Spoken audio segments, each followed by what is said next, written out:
teras ring. Teras ring Jatiluwih memiliki panjang 2 meter sampai 3 meter, sedangkan lebarnya 50 meter. Teras ring Jatiluwih adalah sistem pertanian sawah bertingkat yang dibangun mengikuti kontur perbukitan di Desa Jatiluwih. Teras ring ini menjadi salah satu ciri khas utama pada pertanian di desa tersebut dan merupakan bagian penting dari sistem subak, yaitu sistem irigasi tradisionalnya. Teras ring ini berperan untuk mengatur aliran air dan mencegah terjadinya erosi tanah. Dengan membentuk lahan bertingkat, air dari saluran irigasi dapat mengalir secara perlahan dari tingkat atas ke tingkat bawah, sehingga setiap petak sawah memperoleh jatah air secara merata. Rata-rata luas lahan untuk setiap petak sawah di Subak Jatiluwih adalah sekitar 22 are. Temuku Gede adalah saluran pembagi air utama dalam sistem irigasi Subak. Istilah temuku merujuk pada pembagian air, sedangkan gede berarti besar. Jadi temuku gede adalah pembagi air utama yang mengalirkan air dari sungai atau bendung ke saluran-saluran yang lebih kecil, termasuk ke temuku-temuku pada Subak Jatiluwih. Temuku gede memiliki lebar 2,5 meter, tinggi kedalaman air bagian atas 15 cm, sedangkan pada bagian bawah atau disebut terowongan atau aungan memiliki kedalaman air 30 cm. Selanjutnya yaitu Temuku Penasan, yang dimana Temuku Penasan memiliki ukuran lebar 20 cm. Dari Temuku Penasan, air akan menuju ke aliran tiap petak sawah, yang dimana aliran air dari petak sawah ini memiliki lebar 25 cm. Setiap sawah menerima jatah air yang sesuai. Struktur ini dirancang untuk memastikan bahwa aliran air dibagi secara proporsional dan adil berdasarkan luas lahan serta kebutuhan tanaman padi di setiap petak sawah. Yang ketiga, satuan waktu panen. Pada Subak Jatiluwih, masa tanam padi biasanya berlangsung selama 6 bulan, dimulai dari bulan Januari hingga Juni. Selama periode ini, petani secara bertahap menjalani tahapan olah lahan, persemaian, penanaman hingga pemeliharaan dan pemanenan, yang umumnya selesai pada akhir Juni. Setelah panen, petani tidak langsung kembali menanam, melainkan memberikan waktu jeda selama 1 bulan, yakni pada bulan Juli. Waktu jeda ini penting untuk mengistirahatkan lahan, memperbaiki irigasi, dan melakukan persiapan musim tanam berikutnya, sejalan dengan prinsip kearifan lokal dan sistem pengelolaan air tradisional yang diatur dalam organisasi Subak. Aspek fisika dalam sistem irigasi Subak di Jatiluwih. Berdasarkan hasil studi lapangan pada sistem irigasi Subak di Jatiluwih, ternyata terdapat beberapa aspek fisika yang dapat dianalisis, yakni sebagai berikut. Pertama, aliran air mengalir mengikuti ketinggian tanah yang menerapkan prinsip energi potensial gravitasi. Salah satu prinsip fisika yang paling mendasar diterapkan dalam sistem Subak Jatiluwih yaitu energi potensial gravitasi, di mana air yang terletak di dataran tinggi dapat mengalir ke seluruh petak sawah yang berada di dataran lebih rendah tanpa adanya bantuan alat mekanis seperti pompa. Kemudian, agar air tetap bisa mengalir ke samping-samping lahan, maka dibuat bendungan-bendungan kecil untuk air berkumpul, lalu pada bagian samping dilubangi sehingga air dapat mengalir ke samping-samping lahan.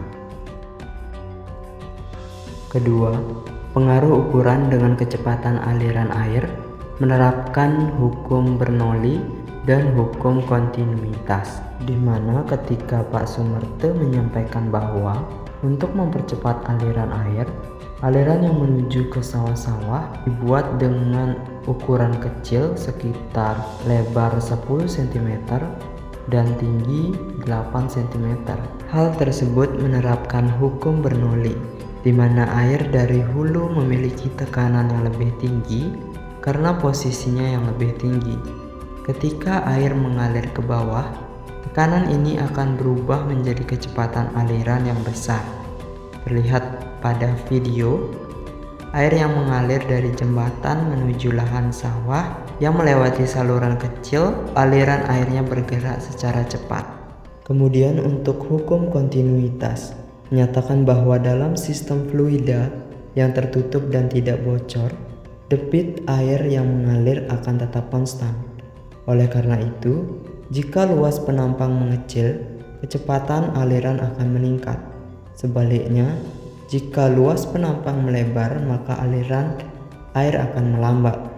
Terlihat pada video, ketika para petani ingin mengalirkan air ke petak yang lebih jauh, luas penampang diperkecil, sehingga aliran cepat menuju petak yang paling ujung. Sedangkan para petani ingin mengalirkan air ke samping-samping sawah, luas penampang diperbesar, menyebabkan aliran melambat.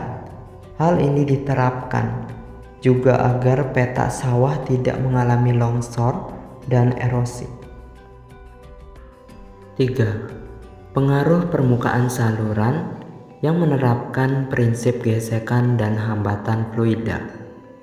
Air mengalir melalui saluran akan mengalami hambatan akibat gaya gesek antara air dengan dinding atau dedaunan.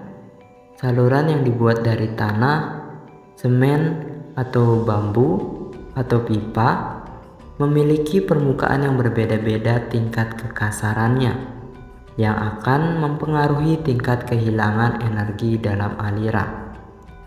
Untuk meminimalisir kehilangan energi, petani akan secara rutin membersihkan saluran dari dedaunan, tanah maupun sampah yang menyebabkan penyumbatan. Keempat, mengontrol gerakan aliran air yang menerapkan hukum Newton dan gaya luar. Aliran air di saluran subak tidak selalu bergerak dengan kecepatan tetap. Hal ini sesuai dengan hukum Newton, bahwa setiap perubahan kecepatan atau arah memerlukan gaya luar. Petani mengatur aliran air dengan menambahkan rintangan-rintangan seperti dahan kelapa, dedaunan, atau tanah di dalam saluran untuk memperlambat aliran saat dibutuhkan. Kelima, penyimpanan air dalam tanah yang menerapkan prinsip kapilaritas dan peresapan tanah.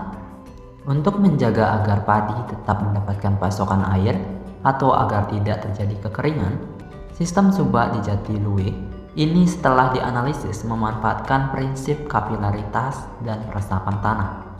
Sebelum masa tanam, petani mengemburkan tanah dan membuat cekungan sedalam 30 cm agar air dapat meresap dan tertahan lebih lama di dalam tanah, di mana gaya adhesi antara air dan partikel tanah serta gaya kohesi antar molekul air membuat air tertahan di lapisan-lapisan tanah bahkan setelah aliran utama diberhentikan.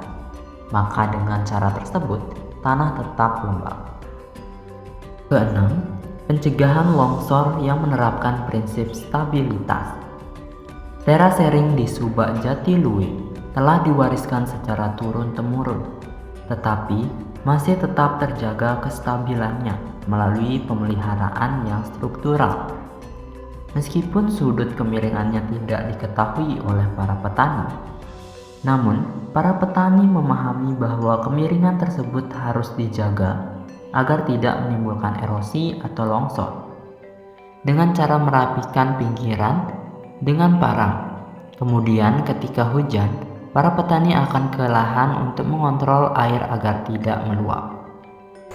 Aspek kimia pada Subak Jatiluwe. Jatiluwe, sebuah desa indah di Tabanan, Bali yang terkenal dengan sistem irigasi subak dan pemandangan sawah teraseringnya yang menakjubkan. Tapi tahukah kalian, di balik keindahannya, pertanian di Jatiluwe juga menyimpan banyak penerapan ilmu kimia. Yuk kita bahas bareng-bareng. Jadi, menurut Pak Wayan Mustre selaku Kepala Subak Jatiluwih dan Pak Ketut Sumatre selaku salah satu petani di sana, para petani di Jatiluwih memakai dua jenis pupuk utama. Yang pertama ada pupuk semi-organik. Pupuk ini adalah campuran dari pupuk kohe sapi alias kotoran sapi yang sudah difermentasi dan pupuk urea. Urea merupakan sumber nitrogen yang cepat terurai melalui proses hidrolisis oleh enzim urase menjadi amonia dan karbon dioksida. Amonia yang terbentuk kemudian berubah menjadi ion amonium yang dapat diserap tanaman. Selanjutnya, melalui proses nitrifikasi oleh bakteri tanah, ion amonium diubah menjadi nitrat, bentuk nitrogen lain yang juga mudah diserap oleh tanaman. Sementara kohe sapi mengandung bahan organik yang dapat memperbaiki sifat kimia tanah dengan meningkatkan kapasitas tukar kation, menjaga ketersediaan hara seperti amonium dan kalium, serta mengurangi kehilangan nitrogen. Selain itu, bahan organik ini juga menjadi sumber karbon bagi mikroorganisme yang membantu pelepasan unsur hara dan meningkatkan ketersediaan fosfor melalui pembentukan asam organik. Kemudian pupuk yang kedua yaitu pupuk organik penuh, di mana pupuk ini merupakan campuran dari kohe sapi dan juga urin sapi. Nah, uniknya penyemprotan ini dilakukan menggunakan drone yang dilakukan oleh 3 orang petugas, di mana penyemprotan ini dilakukan sebanyak 5 kali sampai masa panen tiba. Urin sapi ini juga nggak kalah penting. Selain mengandung nitrogen alami, baunya yang tajam ternyata bisa mengusir hama tikus dari sawah. Jadi, fungsinya bukan cuma untuk menyuburkan tanah, tetapi juga bisa untuk mengusir hama. Ngomong-ngomong soal tanah, awalnya menurut keterangan dari Pak Wayan Mustre, Kepala Subak Jatiluwih, pH tanah di Jatiluwih ini cuma sekitar 5 yang artinya cukup asam. Namun setelah dilakukan pengamatan di laboratorium dengan 2 sampel dari titik yang berbeda menggunakan kertas lakmus, sekarang pH tanah naik menjadi sekitar 6,7, yang artinya tanahnya sekarang jadi lebih netral dan cocok untuk ditanami padi. Di pH tanah segini, unsur hara seperti nitrogen, fosfor, dan kalium bisa terserap lebih mudah oleh tanaman. Mikroorganisme tanah juga menjadi lebih aktif, membantu menyediakan nutrisi untuk tanaman. Dan ini semua tidak lepas dari peran pupuk organik dan semi-organik yang bisa membantu menstabilkan pH tanah. Air irigasi di sini juga luar biasa. Airnya jernih, dingin, dan setelah dilakukan pengamatan di laboratorium dengan 2 sampel dari titik yang berbeda, pH-nya juga sekitar 6,7, hampir netral. Secara kimia, hal ini menunjukkan bahwa konsentrasi ion hidrogen dalam air cukup rendah. Pada pH tanah sekitar 6,7 ini, unsur hara seperti nitrogen, fosfor, dan kalium tetap larut dan mudah diserap oleh tanaman.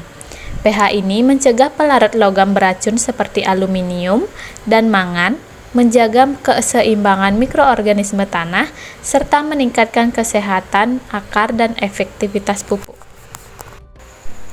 Akan tetapi, ada satu hal yang masih jadi perhatian. Setelah panen, petani biasanya membakar jerami untuk membersihkan lahan. Nah, pada proses ini memang praktis, tetapi dari sisi kimia kurang ramah lingkungan. Proses ini melibatkan reaksi oksidasi bahan organik dengan oksigen dari udara, menghasilkan panas, karbon dioksida, uap air, serta gas-gas lain seperti karbon monoksida, nitrogen dioksida, sulfur dioksida, dan partikel debu halus. Reaksi pembakaran ini umumnya tidak berlangsung secara sempurna, atau bisa dituliskan dengan rumus sebagai berikut. Hal tersebut menyebabkan emisi yang dihasilkan mencemari udara dan berdampak negatif terhadap kesehatan masyarakat sekitar. Padahal, jerami ini bisa diolah menjadi kompos, mulsa, bahkan bahan pakan ternak. Jadi daripada dibakar, lebih baik dimanfaatkan secara berkelanjutan.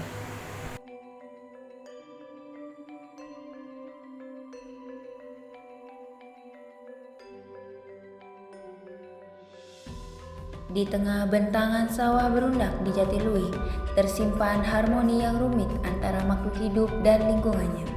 Mari kita telusuri aspek biologi yang menopang kehidupan pertanian di Subak Jatiluwih. Di Subak Jatiluwih terdapat dua musim tanam utama, yaitu musim kertamasa yang berawal dari bulan Januari hingga Juni dan musim gegadon yang dimulai bulan Agustus hingga Desember.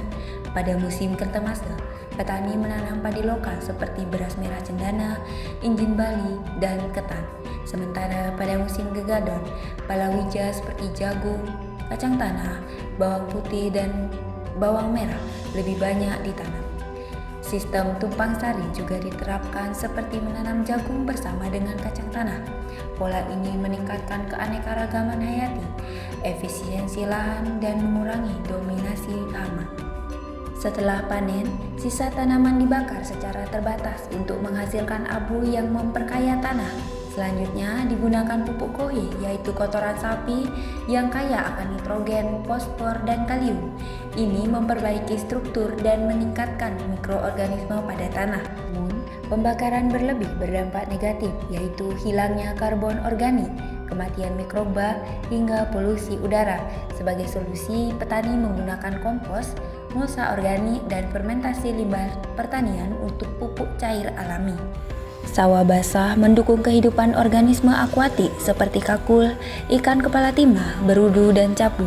Saat lahan kering atau musim gegadon, muncul ekosistem pertanian darat yang dihuni burung, tikus, cacing tanah, dan ular. Perbedaan kelembaban tanah, air, dan suhu mempengaruhi keanekaragaman dan distribusi spesies. Ekosistem sawah memiliki struktur tropik yang kompleks. Padi sebagai produsen yang akan dikonsumsi herbivora seperti ulat dan tikus, yang kemudian dimangsa oleh predator seperti burung dan ular. Cacing tanah membantu dekomposisi. Jika suatu spesies hilang, misalnya katak, maka populasi serangga bisa melonjak dan mengganggu pertanian. Nah, contohnya bisa dilihat pada rantai berikut. Air, cahaya, tanah, dan suhu membentuk pondasi interaksi biotik hingga abiotik. Pola tanam disesuaikan musim dan curah hujan. Pupuk kohi atau kotoran sapi meningkatkan kesuburan dan aktivitas mikroba. Bahkan, kubangan air pun menjadi mikroekosistem bagi nyamuk, ganggang, dan mikroorganisme lainnya. Selain pestisida alami dari serai, daun tembakau, dan fermentasi urin sapi, petani Subak menggelar upacara Heras Titi Buana untuk menjaga harmonisasi alam. Jika ritual tak berhasil, intervensi simbolik dan raja tabanan dilakukan. Pestisida nabati digunakan untuk mengusir tikus dan serangga tanpa merusak lingkungan. Ini mencerminkan perpaduan sains dan spiritualisme dalam menjaga keseimbangan ekologis. Semua data didapat berdasarkan hasil wawancara bersama Pekaseh di Desa Jatiluwih dan beberapa petani lokal.